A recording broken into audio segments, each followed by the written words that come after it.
स्कंदरिया की लाइब्रेरी में खुश आमदीद, जो कि गुजरे ज़मानों में इल्म की रोशनी का मंबा था, 3वीं सदी क़ब्ल मसीह में कायम किया गया।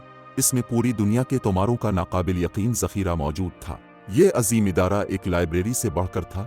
ये उलमा, मुफक्रीन और ख्वाब देखने वालों का मरकज़ था। इसकी अहमियत बहुत ज़्यादा थी क्योंकि इसने साइंस, फ़लसफ़ा और अदब में तरक्की की राह हमवार की। लेकिन बहुत से अफसानों की तरह लाइब्रेरी की कहानी भी असरार में डूबी हुई है। इसकी तबाही की असल वजह पर बहस जारी है।